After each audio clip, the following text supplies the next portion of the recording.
With a single-use plastics ban coming in Canada, it got us thinking about the plastic market. Here's a look by the numbers. The global market for plastics is estimated to be $593 billion US at the end of 2021 and to grow at an annual rate of 3.7% between now and 2030. Most of that growth will come from the increased use of plastics in construction, autos, and the electronics markets. Plastics is a pretty amazing substance, able to be rigid or flexible, and because it's 85% lighter than metals, can reduce shipping costs dramatically, up to 50% by some estimates. Polyethylene is far and away the biggest category of plastics used globally at 25% of the total, and it is often used in single-use items like packaging.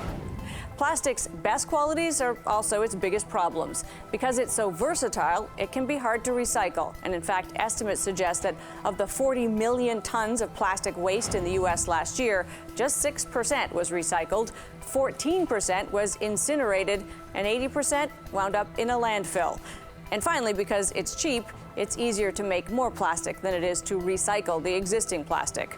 Once in a landfill or in the ocean, where an awful lot of plastic winds up, one of its other qualities becomes a problem. Plastic doesn't degrade, it just breaks down into microparticles, so plastic waste is quite literally everywhere. As you might imagine, based on our size in the world, Canada isn't a major contributor to global plastic pollution. But of the 3.3 million tons of plastic that we use each year, 2.8 million ends up in a landfill. Is there another way, though, to get at this problem by actually increasing what we actually recycle? Are we throwing out a lot of good innovation, in other words, to solve a problem we might tackle differently? Dennis Darby is President and CEO of the Canadian Manufacturers and Exporters. Thanks for being with us, Dennis.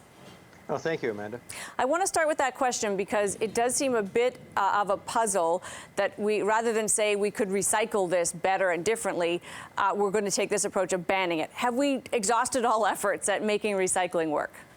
No, that's so far from the truth. And we were puzzled by this announcement by the government because, this is, yes, it gets a lot of headlines, but in terms of really taking plastic out of the system, banning some single-use products really doesn't have a substantial effect. We do support a circular economy.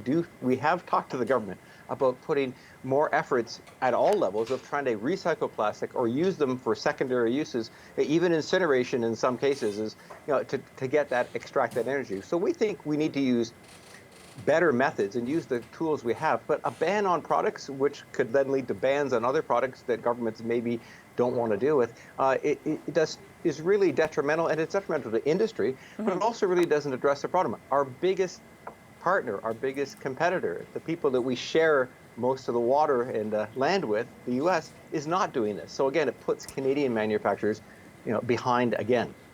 Now, I mean, one of the things, of course, that really struck me about this when I started looking into it is that plastic really is kind of an amazing material, and we know it's used in a whole bunch of different ways across industries. It's not just, the cup that you get at your coffee store in the morning. It's showing up increasingly in the auto sector, in construction, in electronics, and all across manufacturing.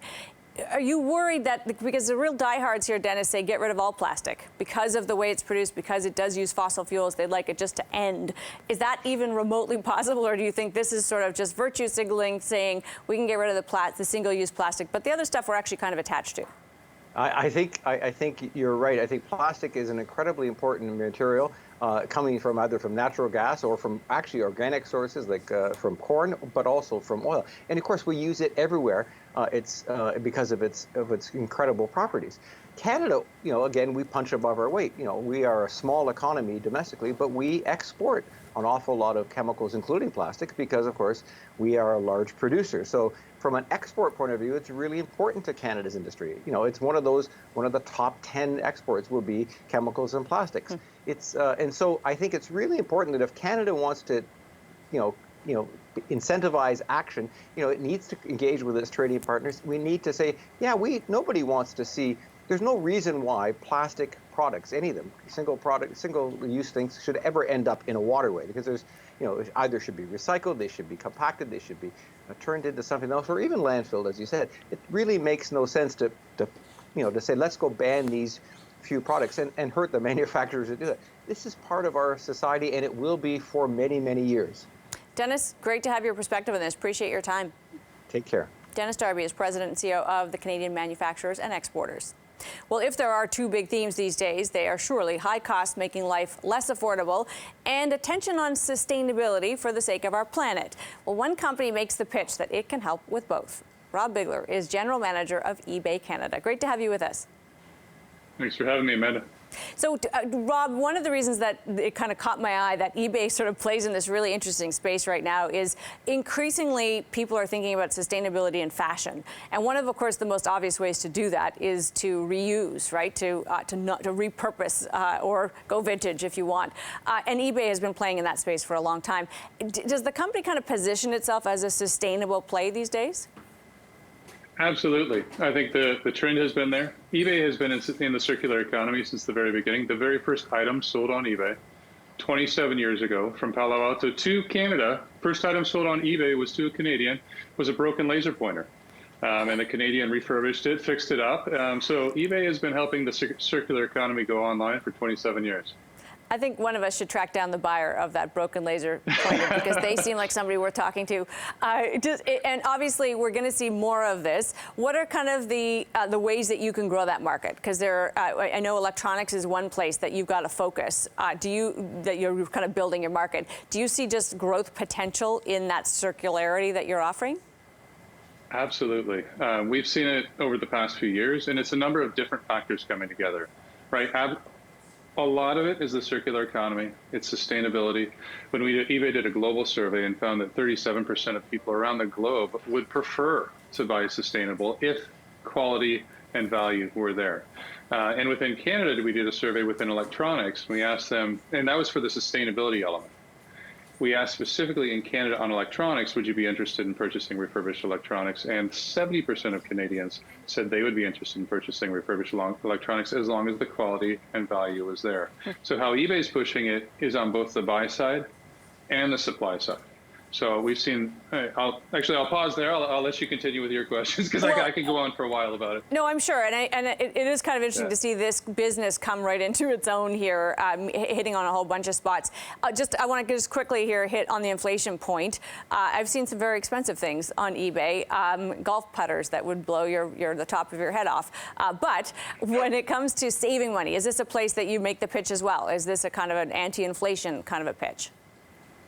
I mean, inflation carries everything up, right? But what people are seeing is rather than buy new, they're seeing the value in the refurbished, where they can buy something that's potentially certified by the original manufacturer, like by Bose or Lenovo or original manufacturers that are selling certified refurbished items on eBay for 20 to 30% of the cost of brand new. So the quality is there and the value is there because, yes, all prices are going up with inflation, but there's a 20 to 30% drop to buy something refurbished.